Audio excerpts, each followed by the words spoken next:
ఓం నమో వెంకటేశాయ నమ. ఓం శ్రీ సీతారామచంద్ర పరబ్రహ్మ స్వరూపిణే నమ. ఓం దక్షిణామూర్తి నమ. ఆచార్య శంకరాచార్య గురుభ్యో నమ. ఓం శ్రీ మాత్రే నమ. మనం ఈ ఈ రోజున 17వ ఎపిసోడ్ చెప్పుకున్నాం. మనం రోజు ఒక శ్లోకం చెప్పుకున్నాం. ఈ రోజు నుంచి రెండు శ్లోకాలు చొప్పున చెప్పుకున్నాం. ఎందుకంటే చాలా శ్లోకాలు ఉన్నాయి, అన్నింటినీ కవర్ చేద్దామని నా యొక్క భావన.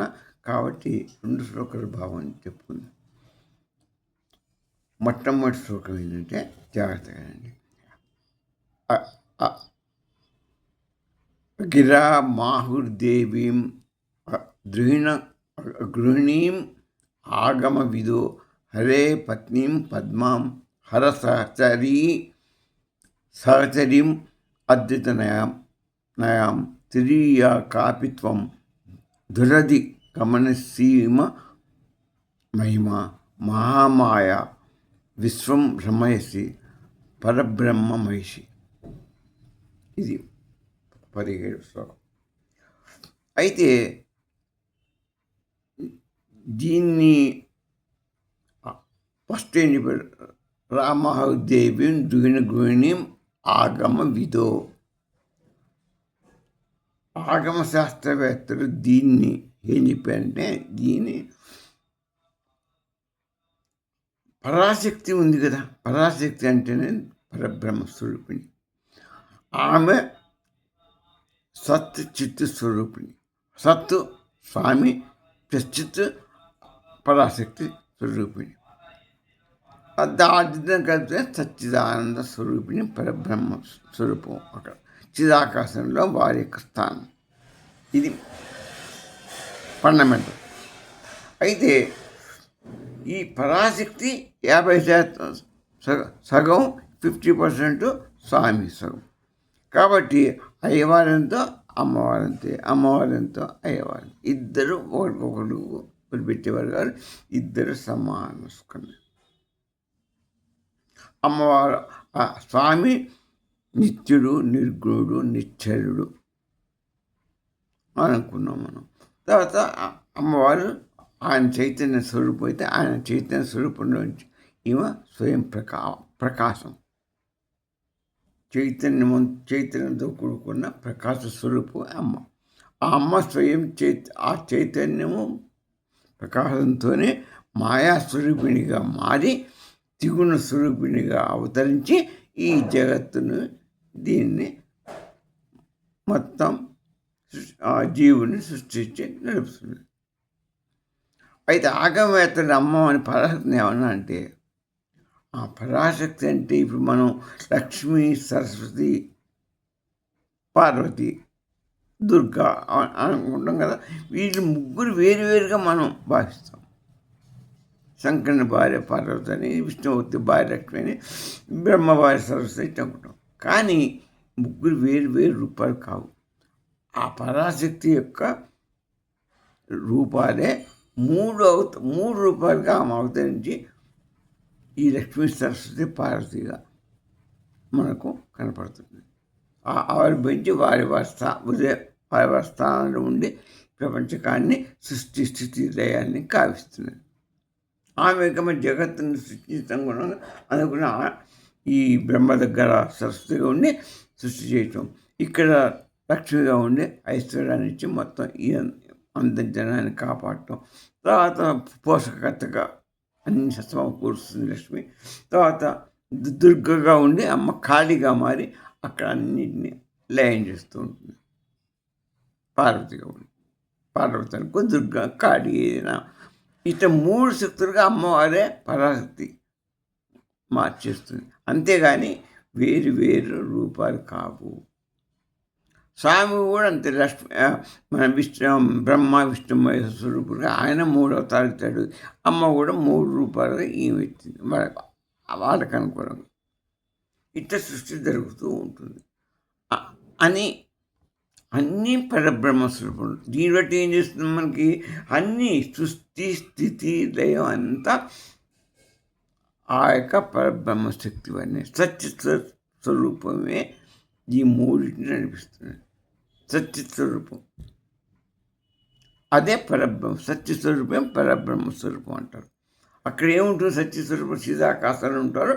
అది ఆనందమే ఉంటుంది. అక్కడ బ్రహ్మానంద ప్రియ రెండోదే ఉంటుంది. అక్కడ ఆనందం తప్పితే ఇంకా చిదాకాశంలో ఉండేది ఏం లేదు.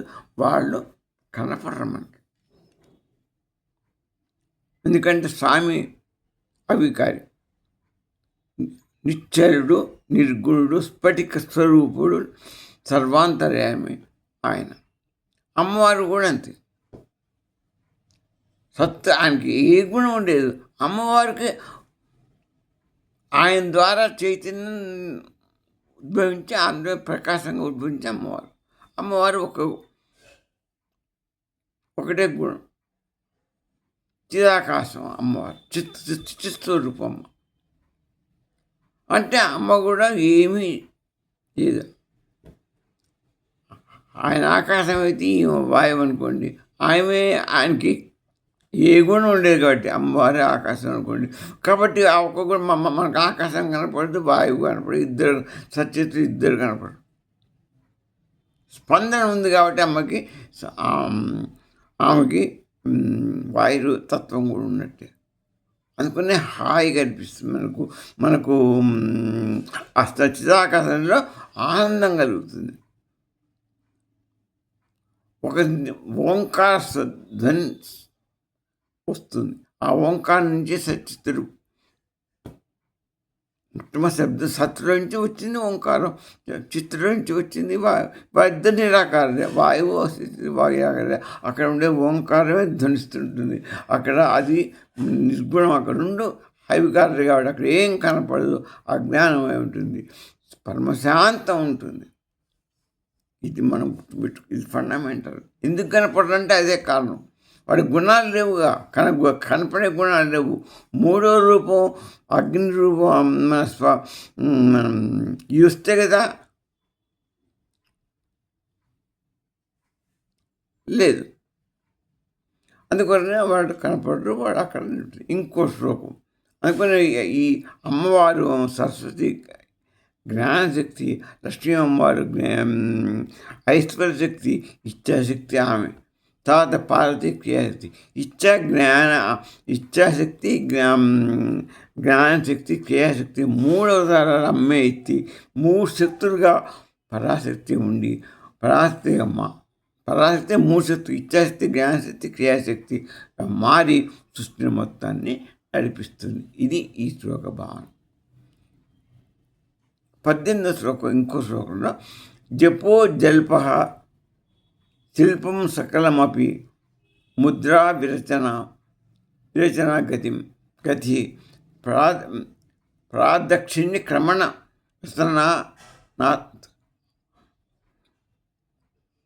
వసనాద్యాహుతి విధి ప్రణమ సంవేశ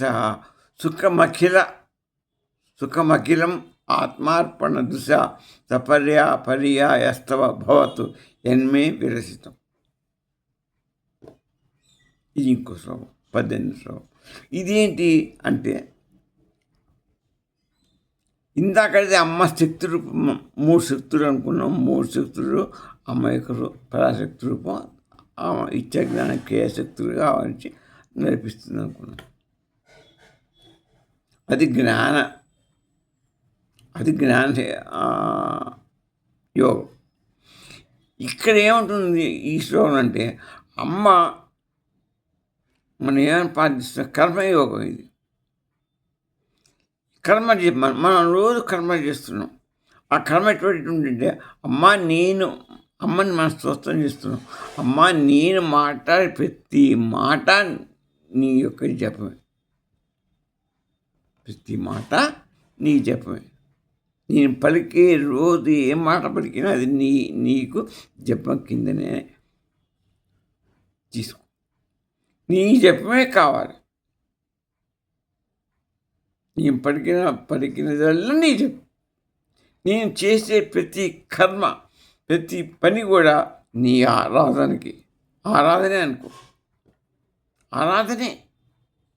అనుకోవడంగా నీ ఆరాధనే. నేను చేసే ప్రతి పని నీ ఆరాధన. నేను మాట్లాడే ప్రతి మాట నీ జపం, నేను ప్రతి పని నీ ఆరాధన. నేను నడిచే నడక, వాకింగ్, నేను ప్రతి ఎక్కడికి నడిచిన ఎక్కడ ఏ పని చేయడానికి పోయింది నడిచినా కూడా అది నీకు ప్రదక్షిణ, నీ చుట్టూ ప్రదక్షిణ చేసినట్టే.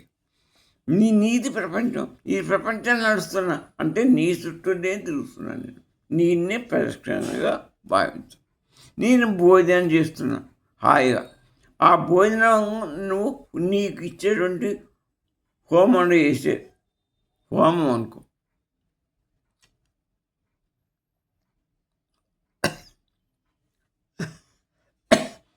ఆ భోజనం హోమంగా అనుకో. నేను నా కడుపులో తినే ఏ ఆహారం అయినా కూడా నీకు హోమమే. అగ్నిహోత్రం వేసేటంటే హోమం అనుకో. నాకు నా కడుపులో జఠరాగ్ని ఉంది, అగ్ని వేసేది నీకు హోమంగా చెందాలి. నేను విశ్రాంతి తీసుకున్నాను, అది ఆ విశ్రాంతిలో నేను ఆలంటే నీకు అది ప్రణామంగా మారాలి. అంటే ఏంటి? నా జీవితం అంతా నీ సేవగా మారాలి. వేరే ఏమీ లేదు. నేను ఏ పని చేసినా నీ కోసమే చేస్తున్నాను, నిన్నే ఆరాధిస్తున్నాను, నిన్నే చేస్తున్నాను, నిన్నే ప్రశ్నిస్తున్నాను. నేను తిన్నాను నువ్వే, నేను నడిచినా నువ్వే, నేను ఏ పని చేసినా నువ్వే, నేను ఏ మాట మాట్లాడినా నువ్వే. అంతా నీ సేవే, వేరే సేవ లేదు. నాకు ఉన్నది ఏముంది? నీవు సృష్టించింది ఈ ప్రపంచం, నీ సృష్టించింది ఈ శరీరం, నీది నీకు అర్పిస్తున్నాను. నాది కాదు కాబట్టి నీకు అర్పిస్తున్నాను. అంతా నీది అని భావన చేసుకోవడం, ఇది అంటే శరణాగతి పొందడం. అమ్మని ప్రార్థిస్తున్నాను. ఇది కర్మయోగం నుంచి జ్ఞానయోగంలోకి మారడం అవ్వడం. అది ఇట్ట చేసినప్పుడు నీకు బంధనాలు అనేవి రాదుగా. విట్రా ఆలోచించినప్పుడు ఇప్పుడు నేను చెప్పిన ప్రకారంగా నువ్వు ఆలోచిస్తే ఏ పని చేసినా ఈ సృష్టిలో నువ్వు తిరిగినా ఏది చేసినా ఇటు అనుకుంటూ చేసుకుంటే నీకు ఏ బంధనం రాదు. నీ ఆత్మ నీకు ఎప్పుడు ప్రకాశవంతం పెరుగుతుంది, ప్రకాశ చైతన్యంగానే పెరుగుతుంది. ఇది నీకు అసలు అది బంధమే ఉండదు. నువ్వు అమ్మనే ఏంటంటే అమ్మని ధరిస్తే అయ్యని తెచ్చినట్టే. అది గుర్తుపెట్టుకోండి. అమ్మని నువ్వు పొగిడితే అయ్యని పోయింది, అయ్యని నువ్వు పొడిగితే అమ్మని పోయిట. నువ్వు అమ్మని తిడితే అయ్యని తిండి, అయ్యని తింటే అమ్మని తిండి. వాళ్ళిద్దరు ఒకటే. ఎందుకంటే సూర్యుడి నుంచి వచ్చే ప్రకాశం, దాన్ని విడదీస్తావా? అగ్ని నుంచి వచ్చేది వేడి, దాన్ని విడదీస్తావా? అదే అమ్మ. స్వామి నుండి అమ్మ కూడా అంతే. సూర్యుడి నుంచి ప్రకాశం ఎంత అమ్మ, స్వామి చైతన్యం నుంచి ప్రకాశమే అమ్మ. కాబట్టి మనం విడదీయడం. వాళ్ళిద్దరూ ఒకటే. వాళ్ళిద్దరూ ఉన్నట్టు మనలో ఉన్నట్టు మన ఆత్మలో ఇద్దరు ఉన్నారు. నేను పరాశక్తి గురించి చెప్పినా, సౌందర్యహారి చెప్పినా అమ్మే, ఆంధ్రహారి చెప్పినా అమ్మే. బ్రహ్మస్వరూపం అంటే ఇద్దరు, ఒకళ్ళు కాదు. బ్రహ్మము అంటేనే ఇద్దరు, స్వామి శక్తి, శివాశక్తుడు, వారి యొక్క ఐక్య స్వరూపమే. అందుకని ఈ విధంగా నువ్వు శరణాగతి చెందితే నీకు బంధనాలు ఉండవు. నీ కర్మ నీకు ఎటువంటి ఇది కాదు. నువ్వు నీ సృష్టిలో ఏ పనైనా చేసుకో, నువ్వు ఎంతైనా అనుభవించు. ఏది చేసినా కానీ అమ్మ మీద స్వామి మీద నెట్టు. ఈ కర్మకి అన్నిటికీ ఆ పరబ్రహ్మమే నీకు ఆయనే చేస్తున్నాడు. నేను చేయటం లేదు, నాకు సంబంధమే లేదు అనేది నువ్వు పెట్టుకోవాలి. నేను నచ్చినా, చూసినా, చేసినా అంత పరబ్రహ్మమే చేస్తున్నది. పరబ్రహ్మం కోసమే చేస్తున్నాను నేను. ఆమెది కూడా ఈ శరీరమే ఆమెది, ఈ జగత్తు ఆమెది. కాబట్టి ఇక దీన్నే ఉపనిషత్తులు కూడా ఇవే ఘోషిస్తున్నాయి మనకి. మామూలు ఈశాని ఉపనిషిస్తుంది, అది ఏం చెప్పింది? ఈశావాస్యమిదం సర్వం అని చెప్పింది. మనకు తెలుసు, ఈ మొట్టమొదటి చెప్పుకుంటున్నాను. ఈశావాస్యం, ఈ ప్రతి ఇంచు దక్కించే అంతా భగవత్ స్వరూపం, ఈశ్వర స్వరూపమే అనుకున్నాం. అంతా ఈశ్వర స్వరూపమైనప్పుడు నువ్వు ఈ జీవుడు జగత్తు కూడా ఈశ్వర స్వరూపం అనే అర్థం. మనదంటూ ఏమీ లేదు. మన ఆయన స్థానంలో మనం ఉన్నాం. మనలో ఆత్మస్వరూపుడుగా ఆయన పరబ్రహ్మం ఉన్నాడు. జగత్తుకు చైతన్యం ఆయన స్వరూపంలో ఉన్నాడు. మనలో కూడా చైతన్య స్వరూపం అమ్మ స్వరూపం ఉండబట్టి ఆత్మస్వరూపంలో ఉంటేనే మనకి శరీరం పనిచేస్తుంది. మనం ఇక్కడ చలామణి అవుతాం. జగత్తు కూడా అంతే.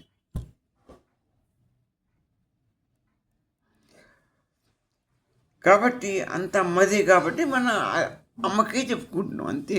నీదేం చెప్తున్నాం, మనం కొత్తగా చేసేది ఏం లేదు. అది సమస్త ఈశ్వర రూపానికి అది చెప్పింది అక్కడ. అది మనం ఆచరించడం. నువ్వేమనుకుంటున్నావు, ఇది నాది, అది నాది, ఈ కన్ను నాది, ఈ ముక్కు నాది, ఈ శరీరం నాది, ఈ జగత్తు నాది, ఈ ఇల్లు నాది, అది నాది, ఇది నాది అని నువ్వు అనుకుంటున్నావు. కానీ నీది కాదు కదా చెప్తున్నావు. ఏం చెప్పి ఈశావాస్యం ఇదం సర్వస్వం, సర్వం ఈశ్వరం, సమస్తం ఈశ్వర స్వరూపం అని చెప్పి. ఇంకోటి దీన్నే చాందోగ్యోపనిషత్తు కూడా సర్వం కల్పితం బ్రహ్మ అని అది రెండో ఓటేసి కనిపించే ప్రతి కార్యం, ఇందాక మనం అనుకున్నాగా ప్రతి కార్యం బ్రహ్మార్పణ. సర్వం కల్పితం బ్రహ్మ. నువ్వు ఏ పని చేసినా ఏది చేసినా ఆ కార్యం బ్రహ్మార్పణమే అని మన చాందోగ్యోపనిషత్తు మనకు నిలబెట్టి చెప్పింది. భగవద్గీత కూడా మనకు అది చెప్తుంది. యత్ కరోసి యదస్నాసి తత్కరుష్వ మదర్పణం. ఏ పని చేసినా ఏది చేసినా నాకు అర్పించు, అప్పుడు నిన్ను ఏ బంధనం నువ్వు ఇరుక్కోవు. అన్ని బంధనాలు అసలు నీ కర్తృత్వాన్ని భోక్తృత్వాన్ని నువ్వు తీసేసుకొని నా మీద వదిలిపెట్టు. నువ్వు ఏ పని చేసినా నాకే అర్పించు, నన్ను ముందు పెట్టుకుని నువ్వు చేసుకో, నీకు సమస్య అనేది. చేసేవాడిని నేను, చేయించేవాడిని నేనైనప్పుడు నీకెందుకు ఈ బాధ అని కృష్ణ పరమాత్మ చెప్పాడు. మనం ఆ పని చేస్తుంది ఇదంతా మనమే చేసుకుంటున్నాం అని మన యొక్క తాపత్రయం, ఆతృత. ఇది నాది, అది నాది, ఇది నా కొడుకు, నా పిల్లలు, నా భార్య, నా పిల్లలు, కుటుంబం, నా ఆస్తి, ఇవన్నీ మనం అంతే. అది అజ్ఞానం వల్ల. ఈ అజ్ఞానం పోనంత వరకు మనకు ఈ చీకటిలోనే మగ్గుదాం. ఈ చీకటిలో మగ్గినంత వరకు ఈ జన్మలు తప్పు, ఈ కర్మలు తప్పు. ఈ కర్మలు ఇట్నే నీకు పాపాలు సంచి కర్మలుగా నీ పోగైతూనే ఉంటాయి. మళ్ళీ మర్చిపోవద్దు. నువ్వు ఇది బ్రహ్మార్పణ చేయకపోతే అన్ని కర్మలు నీ సంచి కర్మలుగా చిత్తభాక్తులు చేరితే నీకు మళ్ళా జన్మ ఏది వస్తుందో తెలియదు. అందుకనే శంకరాచార్య వారు అద్వైతంలో ఏం చెప్పారంటే సర్వం బ్రహ్మం. జీవితం అంతా నీ జీవితం అంతా బ్రహ్మార్పణ చేసుకో. ఏ పని నువ్వు చేసుకో, అన్ని పనులు చేయి. ఏ పని చేయొద్దనండి ఆయన. అన్ని పనుల్లో నిమగ్నంగా అన్ని పనులు చేయి, కానీ సర్వం బ్రహ్మార్పణం అనుకుంటూ చేసుకుంటూ వెళ్ళిపో, నీకు ఏ బాధ ఉండదు అని శంకరాచార్య వారు చెప్పారు. ఇష్టాద్వైతం వారు ఏం చెప్పారు? రామాంతరండి ప్రతి కార్యం, ప్రతి పని కూడా శ్రీమన్నారాయణకి కైంకర్యం చేయి. ఏ పని చేసినా నారాయణుడే సర్వం కాబట్టి, నారాయణుడే సర్వస్వం కాబట్టి ఆ నారాయణకి కైంకర్యం చేసి నువ్వు పని చేసుకో అని ఆయన చెప్పాడు. ద్వైతంలో ఏం చెప్పారు? నీవు వేరు, విష్ణువు వేరు. వాళ్ళు విష్ణు అంటారు, అక్కడ విష్ణు నారాయణ అంటారు, ద్వైతంలో విష్ణు అంటారు. వీళ్ళ ఆరాధ్యత విష్ణు, వాళ్ళ విష్ణుదేవులు నారాయణ. ఈ నువ్వు చేసే ప్రతి కర్మని భగవంతుని సేవగా భావించు. ఆయన వేరే, నువ్వు వేరే కదా. ఆయన సేవ చేస్తున్నానని నువ్వు భావించు. నువ్వు ఈ చేసే కర్మ నీకు అప్పుడు భగవద్ యొక్క జయగలుగుతుంది, నీకు ఏ బంధం ఏర్పడదు అని చెప్పారు. రమణ మహర్షి గారు ఏం చెప్తారంటే నేను చేస్తున్నాను అనే భావాన్ని తొలగించుకో. నేను చేస్తున్నాను అనే భావాన్ని తొలగించుకో. అంటే అహంకారాన్ని తొలగించు. నేననేది తీసేసి అంతరంలో ప్రవేశించు. ఆధ్యాత్మిక నేనులో చేస్తున్నది ఆధ్యాత్మిక నేనని గ్రహించు. అంతరంగంలో పోయి ఆత్మస్వరూపమే అన్నిటికీ మూలం. ఆత్మ ఉన్నంతవరకే నేను చేయగలుగుతుంది. ఈ శరీరం పనిచేస్తుంది. రాబోయే సమయం అయిపోతుంది కాబట్టి చేసేదంతా ఆత్మనే. ఆత్మ మీదనే నువ్వు అని నువ్వు తెలుసు. అప్పుడు నువ్వు ఆత్మని తెలుసుకో. ఆత్మజ్ఞానాన్ని పడయి ఆత్మజ్ఞానం పొందుము. అప్పుడు నీకు ఏ కర్మ బంధించు అని రమణ మహర్షి చెప్పారు. రామకృష్ణుడుగా పరమహంస వారు చెప్పింది, నువ్వు వంట చెయ్యి, నడువు, కూర్చో, మాట్లాడు, ఏ కర్మ చేసినా అన్నీ అమ్మ సేవగా భావించు. అమ్మ సేవే. ఇందాక శ్లోకం కూడా చెప్పింది. ఆ శ్లోకాన్ని తూచా తప్పకుండా పాటించిన వాడు ఎవరే అంటే రమణ మహర్షి మాత్రం, మహానుభావుడు. ఆయన ఒకటే పెట్టుకున్నాడు. అమ్మకి చెప్పకుండా రోజు మాట్లాడేవాడు. అమ్మ, నేను ఇవాళ ఈ పని చేశాను, ఈ పని చేయాలన్నా వద్దా అని కాడికి మాత్రం రోజు చెప్పుకునేవాడు. అంతా నీకు నేను చెప్పి చేస్తున్నాను, నువ్వు చేసేది నువ్వు కాబట్టి నీ అనుగ్రహం ఉంటేనే నేను చేయగలను, చేస్తాను, కాకపోతే నేను చేయలేను, నీ అనుమతి లేదు, నేను ఏ పని చేయలేనని ఆయన స్పష్టంగా అమ్మతో మాట్లాడగలిగిన వాడు రామకృష్ణ పరమహంస. మనం అనుకుంటున్నాం, ఆయన అనుకోవడం కాదు, డైరెక్ట్గా అమ్మతోనే మాట్లాడి అమ్మ సాన్నిధ్యంలోనూ గడిపిన వాడు మహానుభావుడు రామకృష్ణ పరమహంస. అంత పుణ్యాత్ముడు ఎవరు లేరు. నిజంగా రామకృష్ణుడు మహర్షి ఆయన ఒక దైవస్వరూపుడు.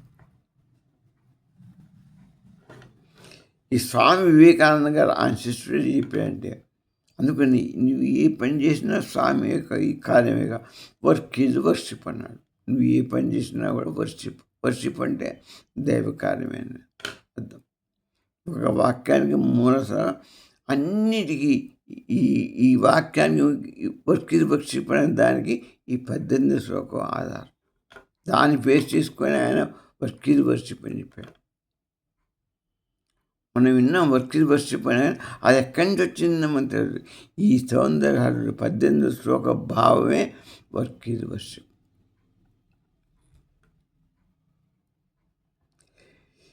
అందుకనే మనం చేయవలసింది ఏంటంటే, ఏ పని చేసినా అమ్మని తలుచుకొని, అమ్మ కోసమే చేస్తున్నాను, అమ్మే అంతా, అమ్మ స్వరూపాన్ని ధ్యానం చేసుకొని ఆమెనే శక్తిగా 24 గంటలు మనము రామకృష్ణ పరమహంసలు అంతటి వాళ్ళం కాదు.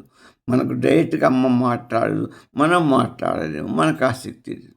కాబట్టి మనం కనీసం మనసులో ఆమెని రూపాన్ని ప్రతిష్ఠించుకొని మన ధ్యానంతోనే అమ్మకు నువ్వు చేసే పనులన్నా ఇందాక మన 18 శ్లోకం 17 శ్లోకం చెప్పినట్టుగా నువ్వు భావించి చేస్తూ ఉండాలి. చేయకుండానికి ఏ బంధనాలు నీకు ఉండవు. అన్ని పనులు నువ్వు అమ్మకు సమర్పించుకుని చేసుకుంటువు. అప్పుడు నీకు జ్ఞానము, భక్తి, కర్మ ఈ 3 అన్నీ ఒకటే స్వరూపం. అది ఆత్మ యొక్క ఇది సాక్షాత్కారానికి, మనకు మోక్షానికి మార్గం చూపిస్తాయి. ఆ సాక్షాత్కారాన్ని దర్శనానికి మార్గం చూపిస్తున్నాయి నువ్వు అనుకో.